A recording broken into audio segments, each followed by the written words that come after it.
মহারত সুন্দর, এতদিন তোমার বিরোধিতা করেছি, আজকে আমার পরায় দাওলা ইলাহা ইল্লাল্লাহু মুহাম্মাদুর রাসূলুল্লাহ সাল্লাল্লাহু আলাইহি ওয়াসাল্লাম।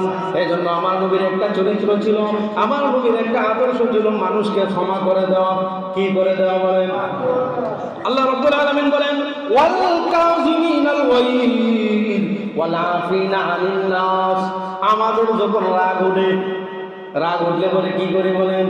বউরে দেয় একটা তালাক, বউয়ের বাপ মার দেয় 14 তালাক। কথা বলেন ঠিক না বেঠিক? ওয়াল কাযিমিনাল গায়জ ওয়াল আফিনা আনিন নাস। যে সমস্ত লোকেরা রাগকে নিয়ন্ত্রণ করে, রাগকে কন্ট্রোল করতে পারে, মহান আল্লাহ বলেন এটা দুনিয়ার কোনো মানুষের গুণ না, এটা আমি আল্লাহর গুণ। কোন সুবহানাল্লাহ। এটা কার গুণ? রাগকে যারা কন্ট্রোল করে, নিয়ন্ত্রণ করতে পারে, আল্লাহর গুণ। যার মধ্যে আল্লাহর গুণ আছে হ্যাঁ হলো সবচেয়ে বড় ওলি। কোন সুবহানাল্লাহ। আরশে আজিমের মধ্যে লেখা আছে, আরশে আজিমে লেখা আছে ইন্না রাহমাতি সাবাকাত আলা গযবি। আল্লাহ বলেন রাগ গুসা এটা আমার নাই, আমার শুধু দয়া মায়া। কোন সুবহানাল্লাহ। দুনিয়ায় আমার কি দয়া আর মায়া, রাগ গুসা এটা আমার নাই। সুবহানাল্লাহ। ইমামে আজম আবু হানিফা রাহমাতুল্লাহ নাম শুনছেন? ইমামে আজম আবু হানিফা রাহমাতুল্লাহ আলাইহি উনি যখন এই বয়ান করছে যে রাগ গুসা নিয়ন্ত্রণ করা এটা আল্লাহর গুণ, আর এই গুণ যার মধ্যে আছে সে হলো সবচাইতে বড় ওলি। এই বয়ান যখন করছে একজনে কয়েকটু পরীক্ষা করা দরকার। তো ইমামে আজম আবু হানিফা রাহমাতুল্লাহ আলাইহি উনি 20 বছর যাবত, কেউ বলে যে 40 বছর, এশারের ওযু দিয়া ফজরের নামাজ আদায় করতেন। সুবহানাল্লাহ। এশা থেকে ফজর পর্যন্ত মনে ফেসবুক চালাইছে নাকি? হ্যাঁ না, ইবাদত করতেন। ওনার কত হাদিসের কিতাব, কত কঠিন কঠিন মাসালার সমাধান এত সহজ করে দিয়েছেন, আর কাহারও লিখার মধ্যে পাওয়া যায় না। সুবহানাল্লাহ বলেন। উনি এই কথাটা বলছেন। একজনকে দেখে একটু পরীক্ষা করি তো, যে ব্যক্তি মনে করেন এশার ওযু দিয়া ফজর পরে, এই লোকটা কি রাতে ঘুমায়? দিনের বেলা একটা সময়, নির্ধারিত একটা সময়ে তিনি ঘুমাইতেন। দিনের বেলা কি নির্ধারিত একটা সময়ে অল্প কিছু সময় তিনি ঘুমাইতেন। তো উনি মনে করেন ঘুমাইতে গেলেন, যে লোকটা রাতে ঘুমায় না, দিনে অল্প কিছু সময়, উনি মনে করেন জোহরের পর খাওয়া দাওয়ার পরে উনি 1 ঘন্টা সময় ঘুমাইতেন। উনি ঘুমাইতে গেলেন। আচ্ছা আপনারা বলেন সবচাইতে মেজাজ কোন সময় মানুষের গরম হয়? যখন কাঁচা গুন্ডা লাগে।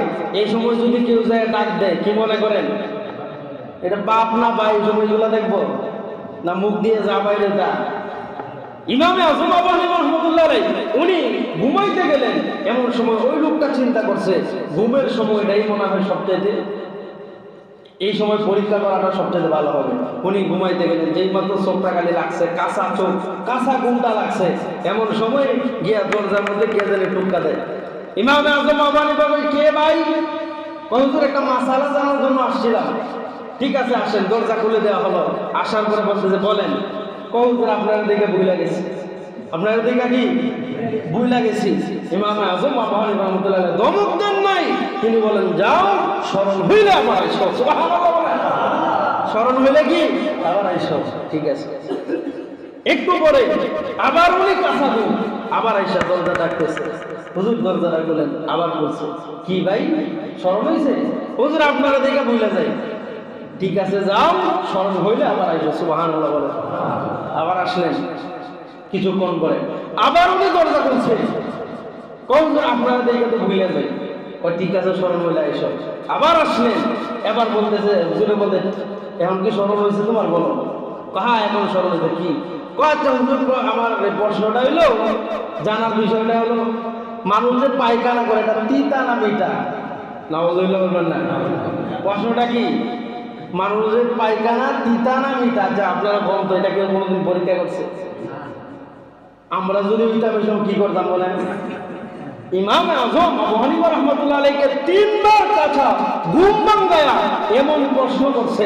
এরপরে বলে, ভাই মানুষের পায়খানা সাধারণত মিষ্টি। সুবহানাল্লাহ বলেন। এরপরে বলতেছে, কি বলছে? সুবহানাল্লাহ বলেন আবার। এই লোকে তখন প্রশ্ন করে কি জানেন, আপনি কি কখনো খেয়ে দেখছেন? আমরা যদি বলতাম জুতা না থাকলে হাওলাত করে লয়ে তো কামালাম, কি বলেন ঠিক না বেঠি? ইমাম আযম আবু হানিফা রাহমাতুল্লাহ আলাইহি, ভাই সব জিনিস সব কিছু মুখে নিয়ে টেস্ট করতে হয় না, আলামত দেখে বোঝা যায়। পায়খানা সাধারণত ভিজা যখন থাকে এটার উপরে মাছি বসে, কথা বলেন ঠিক না বেঠি? মাছি কি তিতা জিনিস হয় না মিষ্টি জিনিস হয় বলেন? উনি বললেন সাধারণত যতক্ষণ ভিজা ভিজা থাকে ততক্ষণ মিঠা।